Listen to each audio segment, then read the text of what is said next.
Subscribe करें और bell दबाएं ताकि कोई खबर रह न जाए। केस है और आसिफ अली जरदारी साहब के लिए हुक्म जारी कर दिया है अदालत ने कि उनको गिरफ्तार करके पेश किया जाए अदालत में, और नवाज शरीफ साहब के लिए ये कर दिया गया है कि उनको इश्तिहारी करार दे दिया गया है। असद खरल साहब, आप इन मामलों को बड़ा समझते हैं, ये तो बड़ा सीरियस मामला हो गया है कि गाड़ियाँ जो हासिल की तोशा खाना में, तो अब ये तो जरदारी साहब गिरफ्तारी, क्या अब ये अपील में जाना पड़ेगा मियाँ नवाज शरीफ साहब को इश्तिहारी करार दे देना? मैं आपको एक तो पहले बता रहा था कि 17 अगस्त को भी जरदारी साहब अदालत के सामने पेश नहीं होंगे। ये इस तरह की कई दफ़ा अदालत निकाल चुकी है, लेकिन आपने पहले फर्द जुर्म की आयद होने की वो बातें भी आए हैं, वो देखने जब तो आम आदमी भी इस तरह अदालत में ना पेश हो तो कोई गिरफ्तार नहीं कर सकता। आम आदमी और खास आदमी में फ़र्क है, ये रियासत मदीना, इसलिए आम और खास अदालत अगर किसी को कहे गिरफ्तार करके लाओ तो नहीं लाया जा सकता। अब नवाज शरीफ साहब ने कह दिया है कि जनाब उनके गिरफ्तारी हो रही है, ये हो रहे हैं, वो हो रहे हैं। मामला ये है कि गिरफ्तार अगर करना हो तो पकड़ने में कोई मसला है? आपने देखा शहबाज शरीफ साहब या हमजा शहबाज को जब पकड़ने नैब की टीम गई थी, 2-2 दिन मुआसरे रहे हैं, लेकिन क्या वो गिरफ्तार कर सके? उनको सहूलतकारी नैब ने दी ताकि वो अदालत तक पहुंचे, ताकि उनकी बेल हो जाए। नैब खुद जाना और अदालत का हुक्म होना, इसमें बहुत फर्क है सर। अदालत जब किसी को हुक्म दे दे कि अपना बंदे को गिरफ्तार करके लेकर आओ, अरेस्ट वारंट को एग्जीक्यूट करने के लिए सर्च वारंट अदालत का लेके गए थे शहबाज शरीफ साहब को पकड़ने।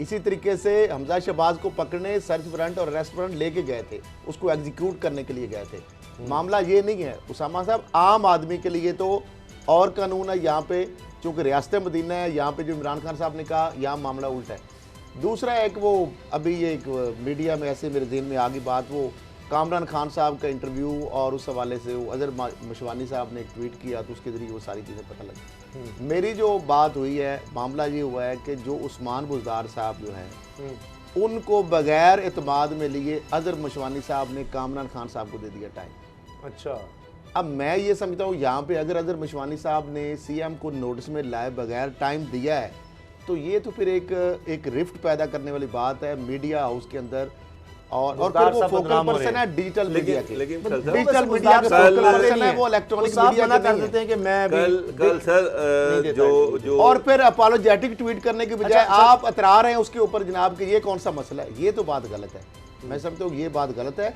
उस्मान बुज़दार साहब अगर उनसे आप बात करके टाइम देते कामरान खान साहब को तो ज्यादा बेहतर था। आप कमेंट्स कर दें। मैं खल साहब, मेरा खुद 3 दफ़ा इंटरव्यू का टाइम हुआ, मुझे उनका स्लॉट चाहिए था, और कई दफ़ा तो ये हुआ कि हमने उनको लाइन भी दे दी कि ये आपने लाइन बोलनी है, ये कहना है, डन हो गया, कैमरा भिजवा दिया, सब कुछ हो गया। लास्ट मिनट पे आके उन्होंने कहा जी मैं नहीं बोल सकता। उनके करीबी कुछ लोग थे, उन्होंने मुझे कहा कि वो नहीं बोल सकते, वो जवाब नहीं देते, वो डरते हैं, वो परेशान हो जाते हैं, वो कांपना शुरू हो जाते हैं कि नहीं जी मैं कैमरे के सामने मैं नहीं आ सकता। अब आपने कहा था मशवानी साहब, जो मैंने उनके अपने प्रोग्राम में उनका वर्जन था कि हमने उनके सेक्रेटरी से भी जरिए से टाइम लिया था, बल्कि वो कह रहे हैं कि इन्होंने खुद हमें अप्रोच किया था। उस्मान बुज़दार साहब की जो टीम है उन्होंने खुद हमें अप्रोच किया था कि वो इंटरव्यू देना चाह रहे हैं, और उसके बाद वो जब हमने सवालात भेजे तो वो चले गए। आप मैंने इन राइटिंग, उन्होंने कहा जी मुझे लिख के भेज दें, जो लिख के भेजेंगे मैं वो बोल दूंगा। मैंने इन राइटिंग उनको चीज़ें लिख के भेजी उस्मान बुज़दार साहब को, ये आपने 4 लाइनें बोलनी, वो 4 लाइनें नहीं बोलते। कोई बात नहीं सर, वसीम अकरम भी आते ही उन्होंने इंटरव्यू देना। मुझे एक बात बताएं कि इमरान खान साहब, मेरा सवाल सिर्फ इतना है खल साहब कि अगर एक बंदा मीडिया को कन्फ्रंट ही नहीं कर सकता, ये मीडिया का दौर है, ये एक्सप्रेशन का दौर है, अगर एक वज़ीर आला है वो बंदा अपने आप को एक्सप्रेस ही नहीं कर सकता, वो जो उनसे सवालात पूछे जा रहे हैं उसके जवाब ही नहीं दे सकता, तो फिर उसको वज़ीर आला रहने का क्या? चले मैं समझता हूँ टॉक्टिव अगर नहीं भी है तो, लेकिन अगर उसकी जो सबूत उसका ये है कि डिलीवर करे, वो आवाम को रिलीफ देने में आ गया है। अच्छा, एक सूबे के अंदर कोई अचीवमेंट नजर आए, को आवाम को रिलीफ दे, तो ये उनका अच्छा, तो एक चीज बाबर साहब मीडिया से अगर नहीं भी ब्रेक में भी सवाल उठाया था, किसी को कर सकते हैं तोशा खाने के हवाले से। तोशा, अब ये मामला बड़ा सीरियस है। देखिए, एक मिसाल कायम होनी चाहिए कि जो रियासत की प्रॉपर्टी है, इस मुल्क की प्रॉपर्टी है, इस वतन की प्रॉपर्टी है, वो आपकी ज़ाती जागीर नहीं है, उसको आप इस तरह से नहीं ले जा सकते। सरकारी गाड़ियाँ हों, जो भी हों, कि जी आपने 15% वो भी जाली अकाउंट से अदा किया और आप ले उड़े, और जनाब इसको दे दो, उसको दे दो, अपने मुखालिफ को भी दे दो उसका मुंह बंद कराने के लिए, जो भी, ये नहीं होना चाहिए। मिसाल बनना चाहिए तोशा खाना केस। क्या ये नहीं हो सकता कि अब मियाँ नवाज शरीफ साहब तो पेश ही नहीं होते, कहते नहीं बाहर हैं, वकील भी नहीं है, कोई ज़रूरत ही नहीं है। एक मिसाल बनाया जाए कि अब इश्तिहारी के बाद हमने तो यही सुना है कुर्की हो जाती है, उनकी जो जायदाद है उसको नीलाम किया जा सकता है। तो मियां नवाज शरीफ साहब की पाकिस्तान में अगर मेरा कोई नहीं होगी जायदाद। मुझे नहीं सर 40 लाख की है, वो जाती इमरान में कहते हैं मेरा 40 लाख का हिस्सा है, वो वालिदा की है असल में सारी, लेकिन उसमें 40 लाख अगर मैं गलत नहीं हूँ, उनके टैक्स के डॉक्यूमेंट्स हिस्सा किस तरह से वो वालदा के नाम पर है, इनका हिस्सा 40 लाख का होगा या 50 लाख का होगा, वो तो महल है, महल में ये बड़े भाई हैं, इनका हिस्सा तो वो करोड़ों अरबों रुपए में निकलना चाहिए, 40 लाख में निकलना चाहिए। लेकिन उसामा साहब इसहाक डार की आपने जायदाद कितनी कुर्क कर ली, क्या निकाल लिया उसमें से? उसकी तो जायदादें यहाँ पर पड़ी हुई हैं, उसको कुर्क करने के ऑर्डर भी हैं, तो वो तो आप कर ही नहीं सके, तो सर इधर भी स्टे आ जाएगा। अच्छा इनकी गाड़ियां कोशिश तो करें नहीं स्टे आ जाएगा। अब हम ये सोच लें जो गाड़ियां कोई इश्तिहारी यहाँ ना करार दें, फिर कानून ये जो किताबें हैं सर वो गाड़ियां भी तो यहीं चल रही हैं ना, वो गाड़ियां जब्त कर ली जाए, हर बंदा यहाँ पर जुर्म करके गाड़ियों को जब्त कर लिया जाए, गाड़ियों को कॉन्फिस्केट करने से तो किसी ने नहीं रोका आपको।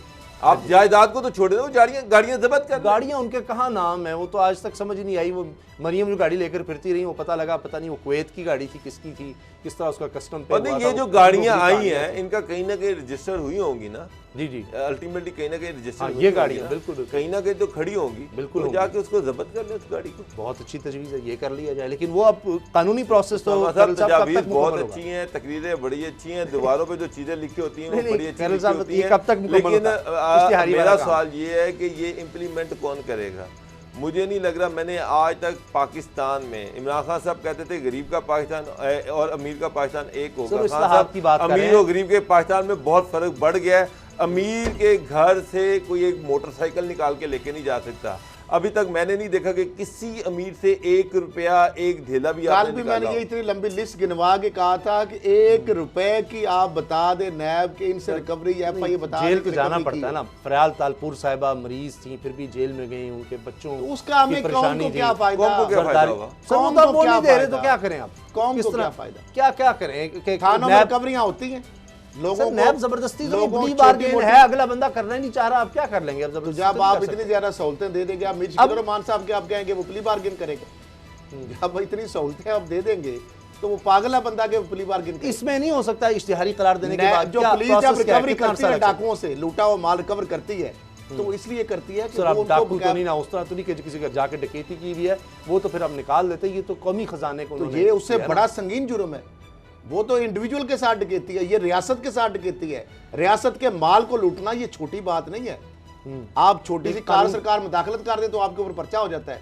एक सरकारी रिसोर्सेज को लूटना, उसके ऊपर आप देखें ना, नवाज शरीफ साहब ने जिस तरह फेंसिंग के ऊपर 28 करोड़ की दीवार बनाई, इन्होंने सारे घर अपने कैंपों में करार दे दिए। करोड़ सर 2700 जो लगाई है वो 2750 लोग मुलाजम रखे, 40,000 भी लगाए तो वो 2 अरब वो बन जाता है तकरीबन। मामला ये 5 साल तक 10-12 साल से फायदा उठाया ना, जो रूल से उनका फायदा उठाया कि आप चाहे 5 घरों को कह दें ये सरकारी, ये हमारे कैंप ऑफिस हैं, तो उस पे जब खर्चा करना है तो उसको बदलने, रिकवर नहीं होनी चाहिए सारी चीजें। चले बहरहाल अब देखते हैं कि ये अदालत का हुक्म है, ये बहुत बड़ी बात है कि जी गिरफ्तार करके जरदारी साहब को पेश किया जाए, या नवाज शरीफ साहब के जनाब के इश्तिहारी हो गए हैं, बहुत बड़ी बात है साबिक वज़ीर आज़म साबिक सदर के बारे में। सब्सक्राइब करें और बेल दबाएं ताकि कोई खबर रह न जाए।